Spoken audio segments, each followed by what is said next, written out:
میں نے شوکت حنف cancer hospital بنانا تھا تو میں اپنے ساتھ ان کو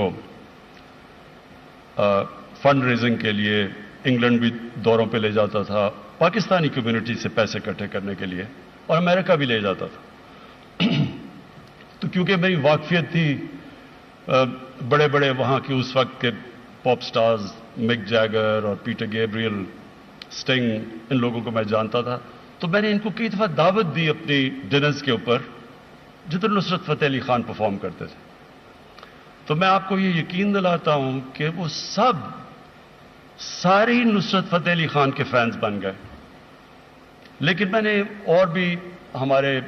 لوکل پاپ سٹارز، پاپ سنگرز تھے، انہوں نے بھی مجھے کئی دفعہ کہا کہ میں ان کو انٹروڈیوس کرواؤں، لیکن ان کی بدقسمتی سے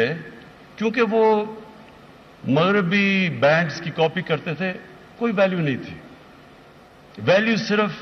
نصرت فتح علی خان کی تھی، اور بدقسمتی سے اگر ان کی وفات نہ ہوتی تو وہ ایک بہت بڑا نام مغرب میں بننے لگا تھا، کیونکہ ان کو سارے ان کی